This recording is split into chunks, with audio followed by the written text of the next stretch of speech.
Nah, bagaimana cara kita supaya jiwa kita yang ada dalam ketakutan, yang ada dalam tekanan, saat ada di situasi musuh yang mengelilingi sebagaimana yang dialami oleh sang pemazmur, dengan membangunkan jiwa adalah mengakui kasih setia Tuhan. Itu yang pertama, dan kemudian mengajak diri kita, mengajak hati kita, membawa kita ke dalam persekutuan dengan Tuhan, dengan menyembah Tuhan. Di ayat yang ke-8 dari Mazmur pasal 5 ditulis bahwa masuk ke dalam rumahmu, sujud menyembah ke arah baitmu yang kudus. Memang di sini saya kemudian mengajak kita untuk dapat melakukan dalam dua bagian. Yaitu yang pertama, untuk membangunkan jiwa kita, kita harus mengalami persekutuan dengan Tuhan. Kita harus menyembah Tuhan supaya jiwa kita terus terhubung dengan Tuhan.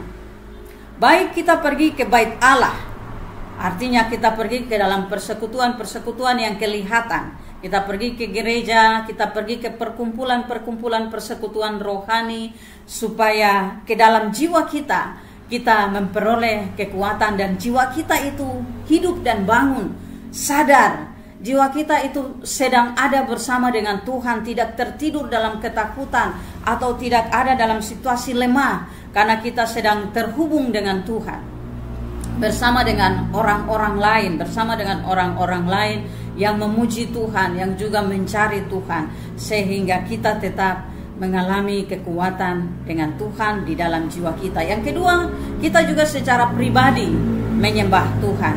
Kita secara pribadi memuji Tuhan sebab kasih setia Tuhan, dan bersyukur kepada Tuhan sebagaimana apa yang kita lakukan hari ini, yang kita lakukan tiap-tiap hari secara sederhana, yaitu membangunkan jiwa kita dengan menghubungkan dengan Tuhan, dengan belajar dari firman Tuhan, menyembah Tuhan secara pribadi sebagaimana yang kita lakukan saat ini.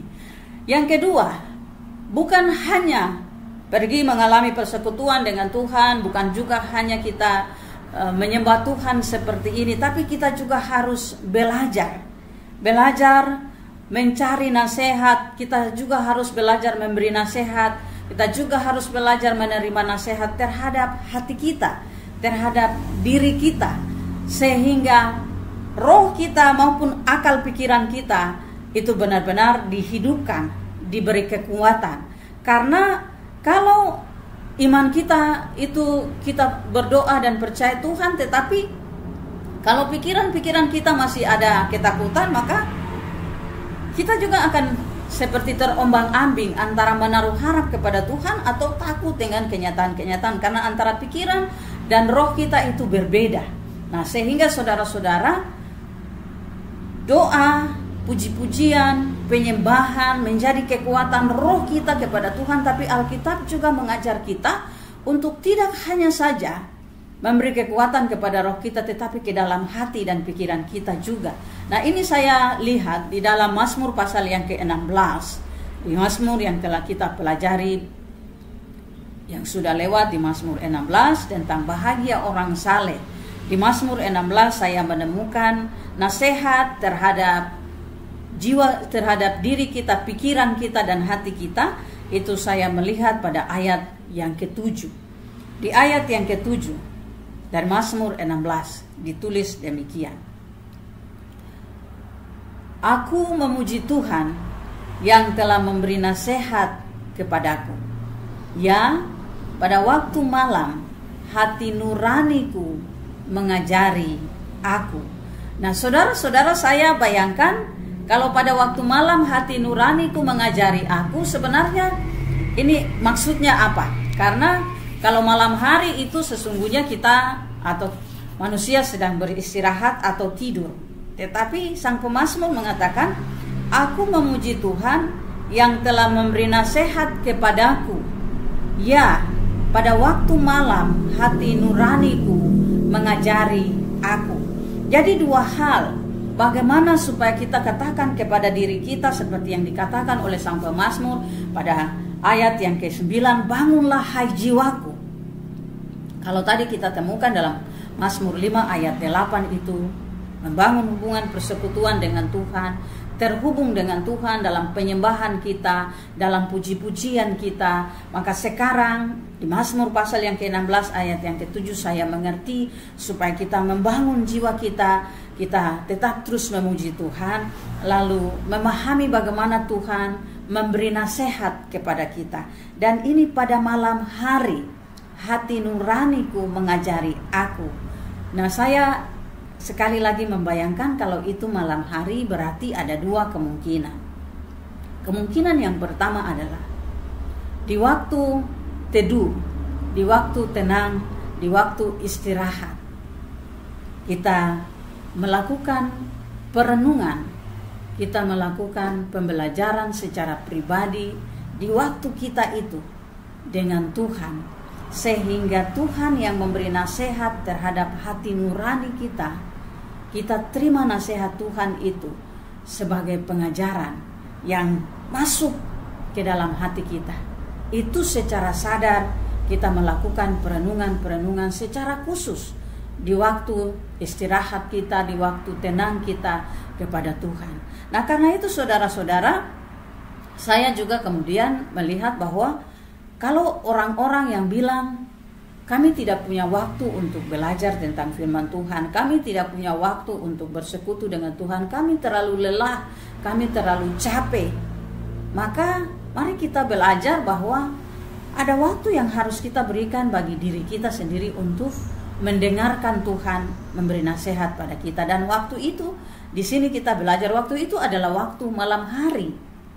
Jadi kalau malam itu untuk istirahat, ya mari kita pergunakan waktu ini untuk istirahat, memberi bagi tubuh kita kesempatan untuk istirahat dan hati kita untuk belajar firman Tuhan dengan kesadaran kita, sehingga kita tidak bisa bilang bahwa tidak ada waktu untuk merenungkan firman Tuhan, tidak ada waktu untuk bersekutu dengan Tuhan, tidak ada waktu untuk belajar firman Tuhan, karena sesungguhnya ada waktu, tapi kitalah yang tidak mengatur waktu itu dengan baik. Dan ingat sekali, Mazmur pasal 16 ayat 17 ini, ayat 7 mau mengingatkan bahwa di malam hari adalah waktu di mana kita memuji Tuhan yang telah memberi nasihat, dan di malam hari kita memberi waktu untuk Tuhan memberi pengajaran terhadap hati nurani kita.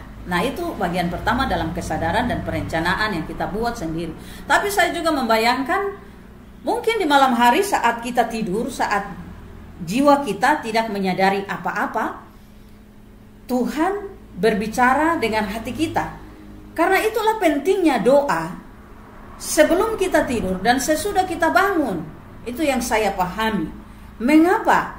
Karena ketika Tuhan mengajari hati nurani kita di malam hari saat kita tidur dan jiwa kita terlelap, tidak menyadari apa-apa, besok pagi ketika kita akan bangun, lalu kita mau menghubungkan dengan Mazmur pasal 57 ayat yang ke-9 tadi, bangunlah hai jiwaku. Dalam kaitan dengan mengerti apa yang Tuhan beri bagi kita di tengah situasi musuh kita, bagaimana kita bisa memahami apa yang Tuhan sedang taruh pada kita, bagaimana jiwa kita bisa terbangun dalam kesadaran tentang apa yang Tuhan beri bagi kita ketika kita dihadang oleh musuh, sebagaimana yang dialami oleh sang pemazmur di pasal 57 ini, kalau kita tidak terhubung dengan Tuhan. Nah, jika rahasia ini artinya pada malam hari Tuhan telah mengajari kita, telah menaruh ke dalam hati nurani kita pengertian-pengertian, nasihat-nasihat dari Tuhan yang Ia kerjakan bagi kita, maka cara untuk mengerti nasihat-nasihat Tuhan, memahami nasihat-nasihat Tuhan adalah terhubung dengan roh Tuhan. Sebab roh Allah yang menyelidiki segala sesuatu yang ada di dalam diri Allah. Demikian Rasul Paulus menulis bagi orang-orang di Korintus itu. Nah, sehingga ketika kita berdoa lalu kita akan tidur, hati kita yang sibuk dengan segala hal selama kita sadar di satu hari itu dibersihkan oleh Tuhan, disucikan oleh Tuhan, dan diisi nasihat oleh Tuhan dalam pekerjaannya sendiri. Sehingga kita kemudian, mungkin ini tidak terlalu terhubung dengan bagian itu, tapi saya pikir kemudian kalau kita tidur lalu mimpi sembarang-sembarang karena kesibukan kita di sepanjang hari, atau hal-hal yang kita alami sepanjang hari, beban-beban yang kita bawa sepanjang hari, pergumulan, masalah, dendam, sakit hati yang kita bawa sepanjang hari, kita bawa sampai dengan tidur, lalu kemudian itu mimpi muncul di dalam mimpi kita, lalu kita akan bangun dan kita lalu menerjemahkan, oh maksud dari semua yang kemarin itu saya temukan di mimpi seperti ini. Dan itu bisa jadi kita kacau karena kita tidak berdoa, tidak terhubung dengan roh Allah. Dan ini rahasia, ini kunci bagaimana kita terhubung dengan roh dan bagaimana kita mengerti bahwa Allah memberi ke dalam hati kita pengajaran dan nasihat waktu kita tidur. Nah, sehingga ini kalau kita hubungkan dengan Mazmur pasal 127 tentang Allah memberi roti bagi mereka yang dikasihinya saat mereka tidur sekalipun. Nah, sehingga berkat-berkat Tuhan yang diberikan bagi kita waktu kita tidur, salah satunya adalah memberi nasihat dalam hati nurani kita waktu kita tidur. Lalu ketika kita bangun di pagi hari, kita perlu terhubung dengan Tuhan supaya kita mengerti hikmat Tuhan bagi kita. Sehingga ketika kita berdoa, jika Tuhan telah menaruh nasihat, semangat hidup di dalam diri kita, pengertian-pengertian bagi kita mungkin kemarin dan hari ini musuh masih ada. Perasaan yang kita bawa kemarin, ketakutan, kekhawatiran, kebimbangan yang dikejar-kejar oleh musuh apapun itu, tidak mengekang kita, tidak mengikat kita, tidak mengintimidasi kita dalam bahasa rohnya, tidak kemudian menghukum kita dan kita bangun pagi hari ini lagi dengan hati dan perasaan yang penuh ketakutan. Kita bangun pagi hari ini dengan hati yang gelisah lagi. Tetapi waktu kita berdoa, kita akan menemukan bahwa jiwa kita dibangkitkan, dihidupkan, jiwa kita memperoleh semangat yang baru lagi untuk menghadapi hidup yang baru dengan cara yang Tuhan beri, karena kita telah bangun untuk memuji Tuhan dalam kesadaran yang sungguh. Nah, ini saya coba hubungkan dengan Mazmur pasal 51. Di Mazmur pasal 51 tentang bagaimana meminta Tuhan menaruh ke dalam diri sang pemazmur. Di Mazmur pasal 51 itu adalah kita lihat tentang doa pengakuan dosa. Di Mazmur 51 kita bisa menemukan bagaimana sang pemazmur meminta Tuhan supaya menghidupkan kembali roh yang ada di dalam dirinya, roh ketakutan, karena roh ketakutan menguasainya, roh merasa bersalah menguasainya, sehingga ia berdoa dan meminta, perbaharuilah batinku dengan roh yang teguh. Nah, jiwa yang mengalami tekanan-tekanan, ketakutan yang diminta oleh sang pemazmur, dan ia mau mengatakan, bangunlah hai jiwaku.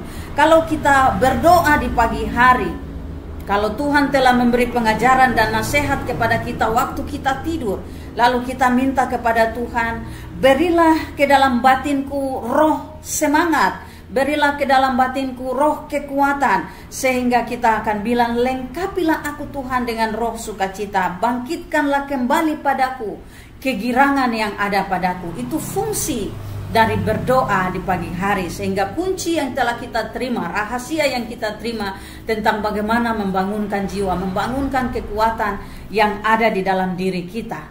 Pada Mazmur pasal 16 ayat yang ke-7 itu, bahwa pada malam hari hati nuraniku mengajari aku mau memuji Tuhan yang telah mengajari aku, yang telah memberi nasihat kepadaku pada malam hari. Nah, itu dua cara bagaimana kita membangunkan jiwa kita, menyembah Tuhan, bersyukur kepada Tuhan, terhubung dengan Tuhan, lalu kemudian berdoa di malam hari sebelum tidur, dan bangun pagi hari berdoa supaya nasihat-nasihat yang Tuhan taruh pada diri kita, ke dalam kita, menjadi kekuatan yang membangunkan jiwa kita. Nah, itu yang kita terima. Nah, saudara-saudara, saya juga menemukan dalam nasihat yang ditulis oleh Injil-Injil, dan terutama bagaimana Tuhan Yesus memberi kekuatan. Bagaimana Tuhan Yesus memberi kekuatan kepada setiap orang yang ada dalam situasi tekanan-tekanan. Dan kalau pemazmur dalam Mazmur 56, 57 secara khusus dalam pengalaman sang pemazmur dengan musuh-musuh yang menekan, membuat ia mengalami ketakutan. Saya coba melihat bagaimana Tuhan Yesus memberi kekuatan ke dalam jiwa yang tertekan. Karena ketakutan, terhimpit oleh musuh, dikejar oleh musuh, pasti membuat jiwa tertekan, dan itu yang dialami, yang dirasakan oleh sang pemazmur. Sehingga bersama dengan Yesus, bagaimana kita menemukan kekuatan. Injil Matius pasal 11 ayat 29 yang juga menjadi bagian dari ayat 28 yang sangat terkenal sekali tentang undangan Yesus, panggilan Yesus. Tuhan Yesus sendiri berkata, "Marilah kepadaku semua yang letih lesu dan berbeban berat, aku akan memberi kelegaan kepadamu. Pikulah kuk yang kupasang dan belajarlah padaku, maka jiwamu akan mendapat ketenangan." Nah, saudara kekasih di dalam Tuhan, ini yang saya ingin ajak kita untuk juga terima sebagai kekuatan. Bangunlah hai jiwaku, maka jiwamu akan mendapat ketenangan. Yesus berkata, "Marilah kepadaku semua yang letih lesu dan berbeban berat, aku akan memberi kelegaan kepadamu. Pikulah kuk yang kupasang dan belajarlah padaku." Jaminan kelegaan itu kita semua akui dalam iman kita, ya dan amin. Tapi bagaimana caranya supaya jiwa kita memperoleh kelegaan dari apa yang kita alami? Kelegaan itu kita tahu adalah bebas. Kelegaan itu kita tahu adalah lepas dari tekanan. Karena itu kita bisa bilang, maka jiwamu akan lepas dari tekanan, maka jiwamu akan bebas dari tekanan. Karena itu pikulah kuk yang dipasang oleh Yesus. Begitu kata Matius pasal 11 ayat 29. Nah, apa sebenarnya yang dimaksud dengan kuk? Supaya kita juga belajar, kalau kita tadi sudah bersyukur, kalau kita tadi sudah datang kepada Tuhan dalam persekutuan, menyembah Tuhan, memuji Tuhan, masuk ke rumah Tuhan, terhubung dengan Tuhan dalam roh, kalau kita sudah berdoa di pagi hari, kalau kita sudah berdoa sebelum tidur, supaya kita mengerti nasihat dan pengajaran Tuhan yang diberikan ke dalam hati kita waktu kita tidur di malam hari, kalau kita sudah beri waktu khusus bagi Tuhan di malam hari, maka bagaimana caranya supaya kita melakukan semua hal itu, dan apa yang kita lakukan itu dalam kekuatan yang diberikan oleh Yesus bagi kita. Kuk itu saudara-saudara kita tahu di hidup kita tiap-tiap hari itu beban atau alat yang diletakkan pada pundak binatang atau hewan yang bekerja membajak tanah, dan ini kebanyakan ditaruh pada pundak sapi untuk diikat pada alat pembajak. Nah, itu kuk, sesuatu yang diletakkan ke pundak hewan untuk bekerja, sehingga kuk itu terhubung dengan hewan yang bekerja, tapi dikendalikan oleh sang pengendali yang pegang tali dari kuk itu. Nah, kalau saya mengerti bahwa Yesus berkata, "Pikulah kuk yang kupasang dan belajarlah padaku." Nah, saudara-saudara yang kekasih di dalam Tuhan, maka jiwamu akan mendapatkan ketenangan.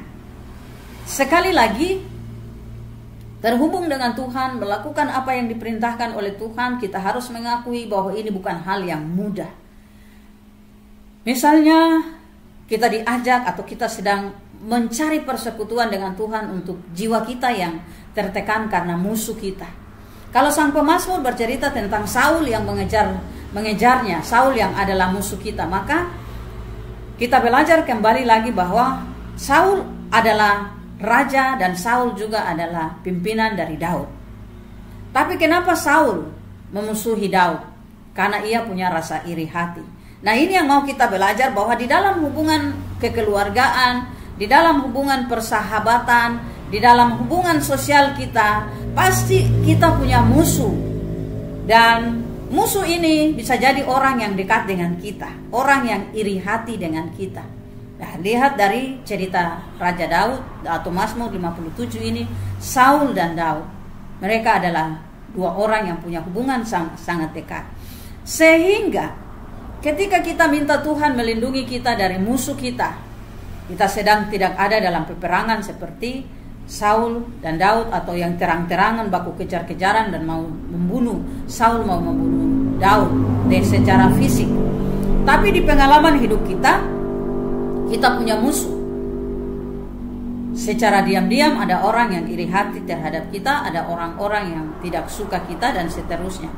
Hubungan persaudaraan kita, kekeluargaan kita, juga pasti ada musuh yang tidak baku suka, tidak saling menyenangi di dalam hubungan-hubungan itu. Nah, Yesus berkata, "Pikullah kuk yang kupasang dan belajarlah padaku." Ketika Yesus taruh ke atas pundak kita apa yang Ia kehendaki, maka kita ingat bahwa kuk yang dipasangkan itu ada pemegang kendalinya, dan pemegang kendalinya itu adalah Yesus. Karena itu seorang gembala yang selalu menjadi pemegang kendali dari kuk yang dipasang untuk pembajakan yang dikerjakan oleh hewan ini, dia tahu bagaimana cara mengendalikan atau bagaimana cara menarik kuk itu di setiap bagian tanah yang dilewati untuk dibajaki, untuk dibajak atau untuk dikerjakan. Jadi kalau tanah itu keras, dia tahu bagaimana cara menarik atau menguatkan kuk itu. Kalau tanah itu lembek, juga dia tahu bagaimana cara mengatur kuk itu.